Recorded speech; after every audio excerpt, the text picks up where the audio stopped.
नमस्कार, आप देख रहे हैं न्यूज़ इंडिया टीवी 24। आपको बता दें, एलन करियर इंस्टीट्यूट कोटा के 2 दिवसीय एलन एलुमिनी मीट कार्यक्रम में लोकसभा अध्यक्ष ओम बिरला ने की शिरकत।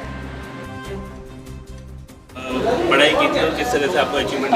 हम लोगों ने एलन से शुरू में जब 94-95 बैच है, एलन से ही पढ़ाई की है और एलन ने जो हमें एक राह दिखाई, हमें उस सिलेक्शन होने के बाद फिर मैं मेडिकल से मैंने MBBS की, DGO किया। उसके बाद मैं प्रेजेंटली अभी म्यूनिसिपल कॉरपोरेशन में चीफ हेल्थ ऑफिसर हूँ और बस एलन की वजह से ही हूँ, ये समझ लीजिए। पहले भी प्रेशर इतना ही रहता था? नहीं, ऐसा बिल्कुल भी नहीं है।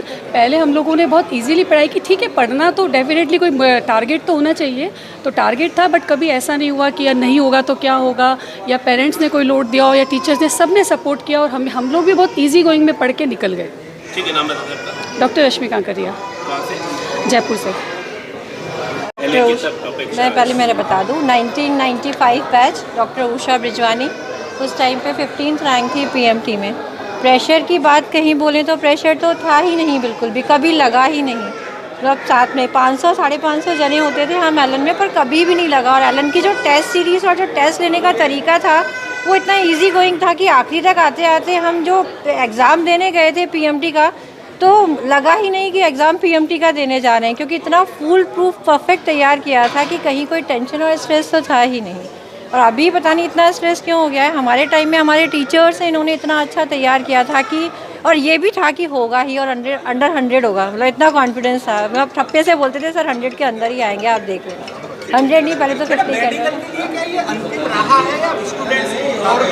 बहुत रहा है, मेरा खुद का बच्चा मेडिकल में कर रहा है, तो मैंने पहले से ही ऑप्शन सर्च करके रखे हैं और उसको बोला है तेरा होता है तो ठीक है, नहीं तो कॉमन यूनिवर्सिटी एंट्रेंस है, IIT है, और भी काफ़ी ऑप्शंस हैं हमारे पास जो बायो और साइंस के स्टूडेंट्स के लिए ईजिली अवेलेबल है।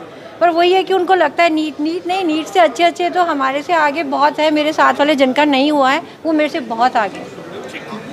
तो it is not only NEET. मैं professor anaesthesia, medical college Kota, doctor Usha Garhia. Parents की तरफ से भी कई बार इस बार देखने को मिल रहा है तो प्रेशर बच्चों पर होता है, आप किस तरह से देखते हैं? सब अभी जो है पेरेंट्स ज़्यादा एंशियस हैं।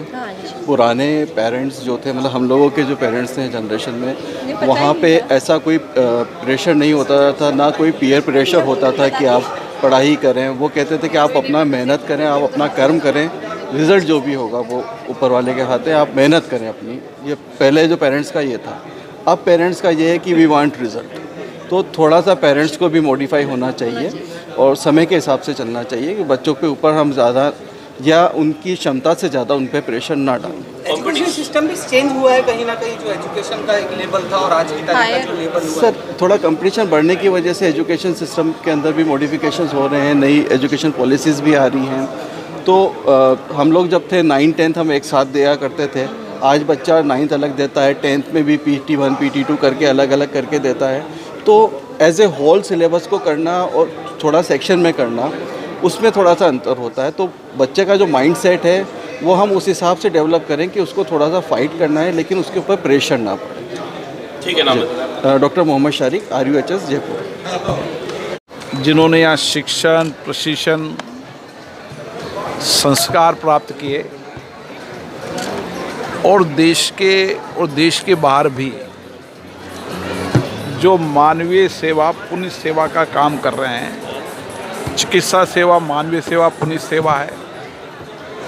वो सब विद्यार्थी 1990 से लेकर 2014 तक के सब अपनी यादों को, पुरानी यादों को ताज़ा करने आए और उन्होंने यहाँ पर बदलते इस कोटा को देखा है।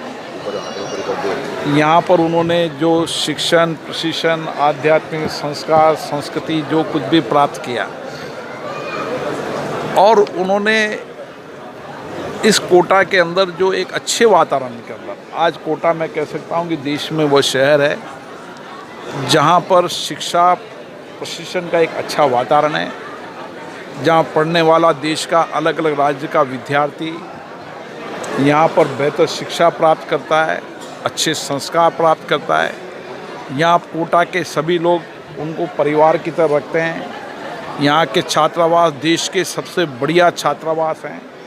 यहाँ का वातावरण सबसे अच्छा वातावरण है, जभी तो देश के अलग अलग राज्यों के विद्यार्थी, लाखों विद्यार्थी यहाँ पढ़ने आते हैं। कुछ विद्यार्थी हैं जो चुनौतियों से, आपदा से नहीं लड़ पाते, उनको मैं कहना चाहता हूँ कि चुनौतियों से लड़ें, आपदा से लड़ें। आज नहीं कल सफलता निश्चित रूप से मिलेगी, लेकिन चुनौती और आपदा से लड़ने के लिए आत्मविश्वास पैदा हो। और ये पढ़ने वाले विद्यार्थी आज उनको आत्मविश्वास देंगे कि कैसे हमने किस परिस्थिति में पढ़कर आज देश के अलग अलग राज्यों के अंदर मेडिकल जैसी सेवा का काम कर रहे हैं।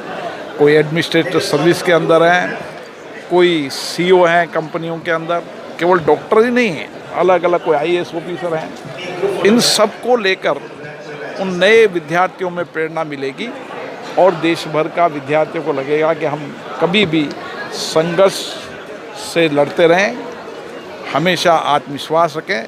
आज नहीं कल हमें सफलता निश्चित रूप से मिलेगी। और सुविधाओं में इजाफे की बात है तो आगे भी आपके प्रयास जारी रहेंगे? निश्चित रूप से समय समय पर कोचिंग इंस्टीट्यूट, जिला प्रशासन, हम सब लोग कोशिश करते हैं कि यहाँ पर एक बेहतर वातावरण हो और यहाँ का वातावरण अच्छा भी है। आखिर 28 लाख से 30 लाख से ज़्यादा विद्यार्थी यहाँ पढ़ के निकला है, अलग अलग राज्यों में निकला है। अगर यहाँ का वातावरण अच्छा नहीं होता तो यहाँ दूसरे राज्य का विद्यार्थी इतनी बड़ी संख्या में नहीं आता।